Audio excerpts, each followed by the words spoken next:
According to the Huffington Post, NASA has released images of a giant meteor that exploded over Earth in 2018. The meteor had more than 10 times the energy of the atomic bomb that was dropped on Hiroshima during World War II.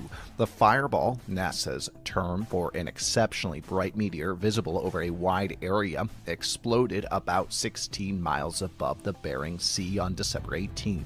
Although fireballs are quite common, this was the most powerful meteor scientists have tracked since 2013. NASA shared images of the fireball captured from the Terra satellite. An image sequence shows the explosion, while another shows a true color photo of the remnants of the meteor's passage. According to Reuters, an independent study led by an academic group in Spain has shown what personal information can easily be collected by Android mobile devices. The investigation looked at apps pre-installed on Android devices from 2,748 users from 214 vendors across 130 countries. The study found a potential threat to users' privacy and security with pre-installed apps that request access to data through Google. Co-author of the study, Juan Tapiador, said there's a lack of regulation and transparency, and no one seems to be monitoring what these stakeholders and apps do. According to Reuters, the massive flooding that submerged parts of 3 Midwestern states has begun to recede in Kansas City. The National Weather Service, however, warns that Montana and the Dakotas could be looking at more flooding in the coming weeks. National Weather Service meteorologist David Roth explains that the area could see a warm-up in the coming weeks, which could cause the once frozen river ice to break up into giant chunks, causing more flooding. No further precipitation is forecast for the Midwest until midweek, when moderate rainfall is expected. Cyclone Veronica is battering the northwest coast of Australia. Port Hedland is among the towns reporting wind speeds of up to 160 kilometers an hour. The storm is particularly dangerous because it's moving slowly and there's a threat of flooding. Rob McBride has more from Port Hedland.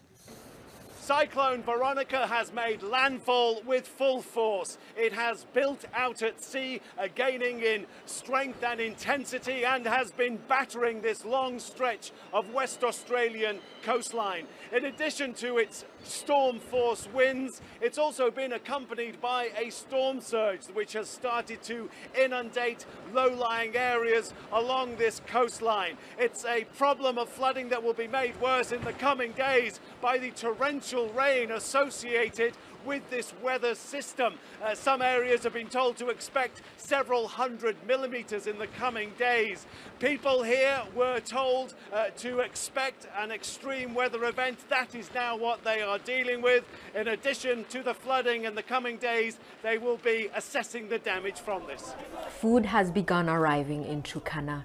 It's one of 13 counties most affected by a severe drought. The government says more than 1 million people need urgent help. A quarter of Turkana's residents are on the brink of starvation. This food has come from Kenya's capital, Nairobi. We need to get a permanent solution to this problem because we've been having cases of drought previously, and you see, we just came with temporary measures. The national government has released $2 million to help. Other Kenyans are making donations through different initiatives. There's a rush to get food to those who need it most, but this is a drought that was anticipated. There were warning signs since last year when the short rains failed. That's why many Kenyans are so angry about how the government has responded to this crisis. Droughts, cattle rustling, and conflicts over water and pasture are common in this vast region with an incredibly difficult terrain. The local government has spent millions of dollars sinking boreholes, tracking water to those who need it, and setting up agriculture projects. Officials say harvesting and storing water in dams will help, but there's just not enough money. To do those dams will require us to shelve so many other priorities of the people. As you are told, you will do budgeting on the priorities of the people. You tell people, okay, let's set all the money to water, then you will face a problem because education is a problem. Aid workers also say convincing donors to invest in long-term projects to deal with climate change has been hard.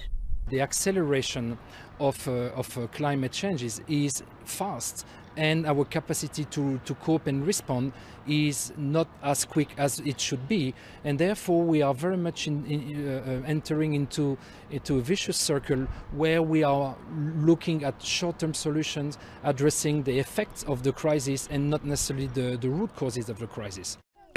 For now, the focus is getting immediate help to families that have nothing but these wild fruits to eat. But many villagers told us they want more. They say they need a lasting solution if they are to survive what has become a cycle of devastation. They brought central London to a standstill at a time when the government is paralysed by Brexit. This was supposed to be the week when the UK would have begun its divorce from the European Union. Instead, what do we want? Where do we want it? There is more uncertainty, more waiting, and more anger.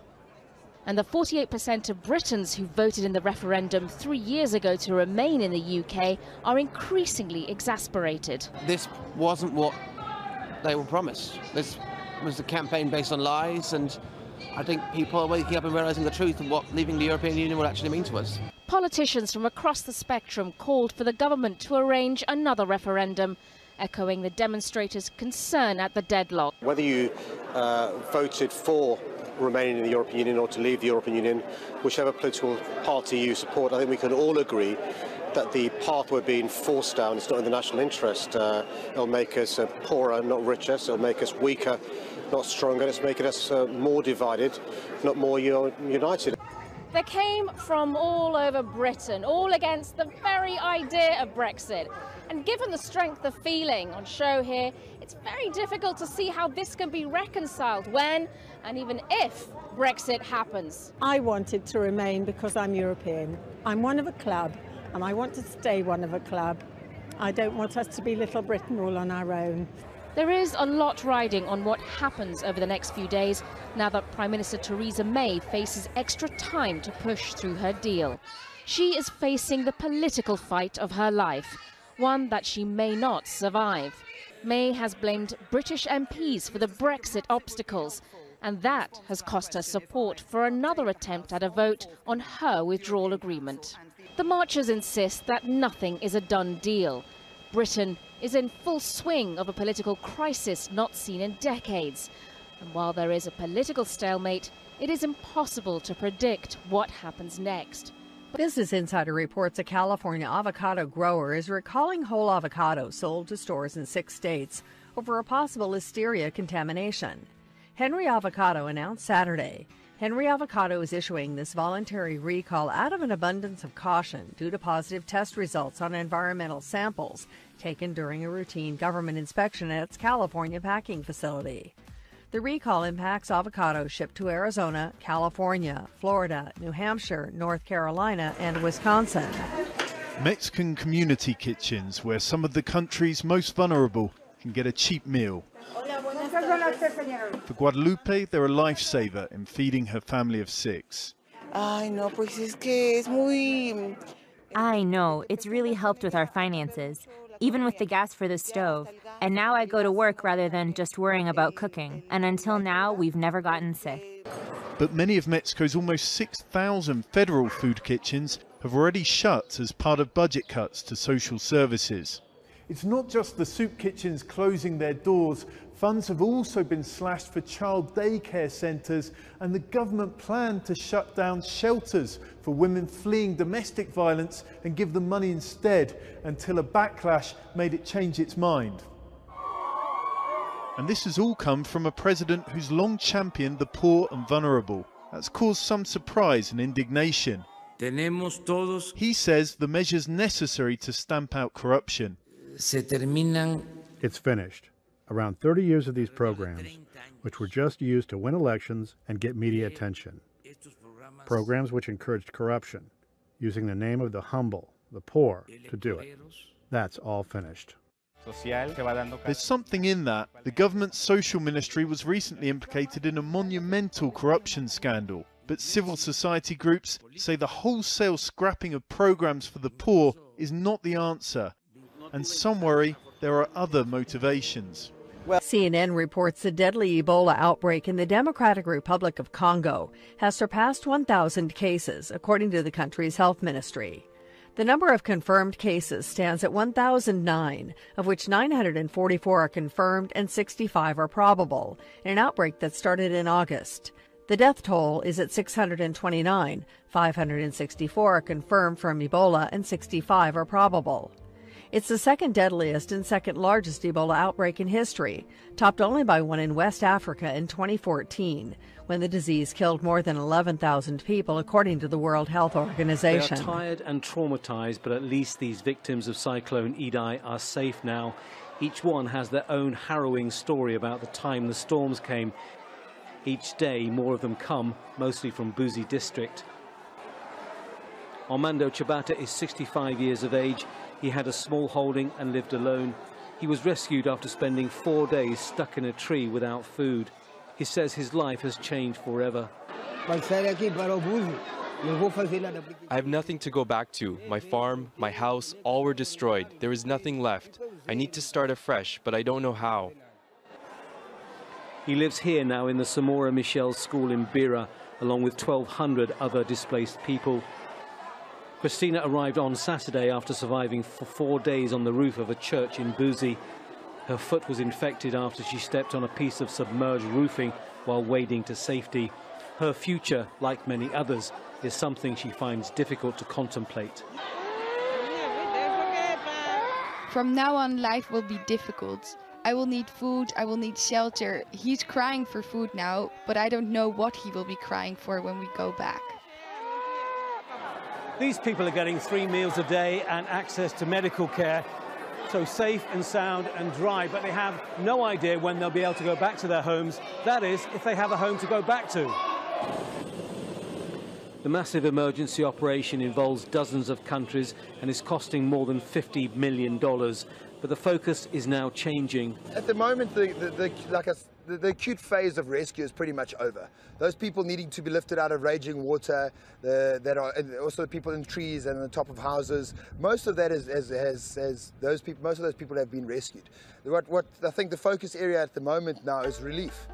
According to Reuters, United Nations Secretary General Antonio Guterres is clear that the status of Golan has not changed after U.S. President Donald Trump recognized the Golan Heights as Israeli territory. UN spokesman Stefan Dujarric said that the UN's policy on Golan is reflected in the relevant resolutions of the Security Council and that policy has not changed. In 1981, the UN declared that Israel had no jurisdiction in the occupied Syrian Golan Heights without international legal effect. A terrifying view from inside the cruise ship.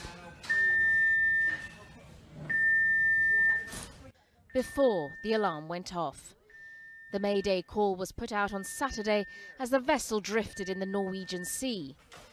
More than 1,300 passengers and crew were on board the Viking Sky when the luxury cruise liner's engines failed during stormy weather and was battered by 8-meter waves just off the coast of Norway. Here the weather is known to be fierce and the shallow waters are renowned for their reefs. The rescue of the passengers began on Saturday evening, with the evacuation of the ship continuing throughout the night. Most of those on board were elderly tourists, mainly from the United States and the UK. A few escaped with light injuries, many traumatized by the experience. It is clear that it is a serious situation when a cruise ship with over 1,300 passengers is outside one of Northern Europe's worst waters, with small reefs and all. Firstly, this is a serious situation, but at the same time they managed to get anchor for the boat, so the boat is lying at rest. Tugboats, one in front and the other behind, towed the ship towards safety. The vessel is about 80 kilometers away from the port city of Molde, where it is headed. The storms at sea are set to calm, but it brought about what was supposed to be a 12-day cruise along Norway's coast to an abrupt and terrifying On end. display, locally built battle tanks, cruise and ballistic missiles, showing both conventional and nuclear capabilities, and a flypast by Pakistan's own JF-17 fighter built in collaboration with China. The Malaysian Prime Minister Dr. Mahathir bin Mohamad, the guest of honor on this occasion. Azerbaijan's Defense Minister, Bahrain's Chief of Army Staff, and Omani officials also attending. Contingents from Azerbaijan, Bahrain, China, Saudi Arabia, Sri Lanka and Turkey also took part in the parade alongside Pakistan's armed forces. The big difference I can see is that in the last one there were very few representation from the Muslim world, and this time there were many countries like Bahrain, Turkey and Kingdom of Saudi Arabia. So that shows basically the Muslim strength across the globe. Today was an excellent event. Pakistan Army has done an excellent job. We are very proud of our Pakistan Imran Khan, and especially our chief. We love you. Many see today's display as evidence of Pakistan's growing influence in the area. One more important thing is this, that in the backdrop of the terrorism menace that Pakistan was facing for the last 10-12 years, and this Pakistan Day parade was cancelled many times. So this Pakistan Day is particularly important in the backdrop of the recent skirmishes or problems within India and Pakistan. And this day, which is usually being used to showcase Pakistan's military prowess and military muscle. On the international perspective, it is also important. We are now emerging in not in terms of economy, but also in terms of international relations, international politics, international sports, and international coordination. Paratroopers from Azerbaijan, Bahrain, Saudi Arabia and Sri Lanka took part in a free fall jump. Turkish pilots showed their skills in F-16 fighter jets, but it was China's J-10 aircraft which stole the show and added color to the display of aerial aerobatics. President of Pakistan Arif Alvi said the country desired peace in the region, but warned the quest for peace should not be mistaken as a sign of weakness. That could have been in response to a greeting from the Indian Prime Minister, in which he said, "It's time for the people of the subcontinent to work together for democracy and peace." So despite the words of peace, the message from the parade was clear that Pakistan was ready and able to retaliate against any aggression, and that it has powerful friends in the region.